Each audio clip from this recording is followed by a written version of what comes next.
ওং তৎসৎ শ্রীরামচন্দ্রায় নমঃ। সীতা অন্বেষণ থেকে সীতা যখন হরণ হয়ে গেলেন, সেই পঞ্চবটী বন থেকে লঙ্কার রাজা রাবণ সেই যোগী বেশ ধরে সীতাকে গণ্ডি থেকে হরণ করে নিয়ে গেলেন।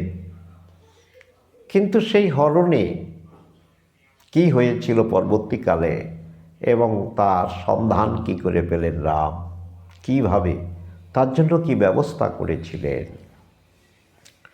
সীতাকে হরণ করে নিয়ে রাবণ যখন চলে যাচ্ছেন লঙ্কার দিকে, সীতা সারা অঙ্গ থেকে সেই স্বর্ণ অলঙ্কার ফেলতে ফেলতে গেলেন যে আমি তো চলে যাচ্ছি, আমাকে নিয়ে যাচ্ছে হরণ করে, কিন্তু প্রভু রাম কি করে জানবেন তার ঠিকানার জন্য।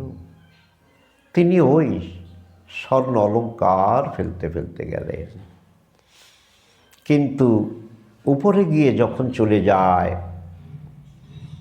তখন জটায়ু পক্ষী ছিল। সেই জটায়ু পক্ষী দুটো ডানা দিয়ে মাঝখানে দাঁড়ালেন যে ওই রথ যেন রাবণের না যায়। লঙ্কার রাজা রাবণ যুদ্ধজয়ী দিগ্বিজয়ী বীর, সেই বীর যখন রথে করে নিয়ে যাচ্ছেন, সেই রথকে থামিয়ে দিয়েছে ওই পাখি। তাহলে পাখির কত শক্তি! তখন ওই পাখির ডানা না কেটে রথ নিতে পারবেন না, তাই পাখির সঙ্গে যুদ্ধ হলো এবং বহু বছর, বহুদিন, বহু সময় ধরে যার সীমানা দিচ্ছে। কিন্তু ভগবানদের এই সময় তো সময় নয়। সেই যুদ্ধ হতে হতে এই পাখির ডানা ছেদন করলেন। একটা ডানা ছেদন হলো, কিন্তু রক্তপাত হচ্ছে, তবুও পাখি কিন্তু ওইভাবে যুদ্ধ করে যাচ্ছে। পরে আবার আর একটা ডানাকে কেটে দিলেন। সেই ডানা কাটার পরই পাখি কিন্তু পড়ে গেল, আর রথ ঠেকাতে পারল না। তাহলে এই শূন্য দেশ থেকে মেঘের মধ্য থেকে যাওয়ার সময় এই পক্ষী বাধা দিলেন, অর্থাৎ বায়ুলোক। এই শূন্য লোকে পাখি থাকে, অর্থাৎ নাসামূলের ঊর্ধ্বে, যেখানে পরমাত্মা বিন্দু পাখি রূপে থাকে। এবং ইড়া একটা পাখা, ইড়া নাড়ি, আর পিঙ্গলা নাড়ি আর একটা পাখা, এই দুটো পাখায় ওই পাখি শূন্যে থাকে। তাই অর্থাৎ এই ভোগবাসনা জট কেটে সাধনা করে যিনি জ্ঞানচক্ষু খুলে পরমাত্মাকে লাভ করতে পারেন,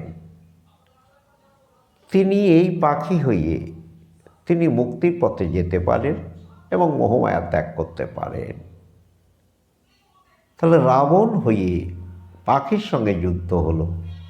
অর্থাৎ আমরা যখন এই ভোগবাসনায় নারীর কাছে যাই, তখন আমাদের ইড়া পিঙ্গলায় শ্বাস হয়ে আমরা ওই সমুদ্রের পরে আমরা যুদ্ধ করি, উঠানামা করি, এবং আমাদের ওই দুই নাসিকায় শ্বাস চললেই দুটো পাখা দিয়ে যুদ্ধ হয়, ওই দুটো ডানা দিয়ে যুদ্ধ হতে থাকে। এই যুদ্ধ হতে হতে হতে হতে পিতৃসত্তা নেমে গেলে যুদ্ধে পরাজয় হই, বল পড়ে যায়, মাথা ঘোরে, চোখে অন্ধকার দিয়ে আসে, আর শক্তি থাকে না, তখন যুদ্ধে পরাস্ত হয়ে যায় ওই পাখির মতো। তাহলে এই তত্ত্বটা জানতে হবে যে এই তত্ত্বটা লীলায় কেন লিখলেন, দেহের মধ্যে কোথায়, দেহের মধ্যে কোথায়। তাহলে এই রাবণ সেই 10 দ্বার দিয়ে, 10 ইন্দ্রিয় দ্বার দিয়ে, এই মন যখন ইন্দ্র দ্বারের মধ্যে ভোগে থাকে, তখন বনের মধ্যে রাবণ হয়ে আমরা যুদ্ধ করি। কুণ্ডলিনী সীতা আমাদের মনের মধ্যে থাকে। কোথাও যদি আমরা একটা রূপ দেখি, নারী দেখি, যেমন মনের মধ্যে থাকে, দেহ দিয়ে চলাফেরা করি, কিন্তু যেখানে আমরা রূপটা দেখি সেই রূপের মধ্যে মনটা থাকে।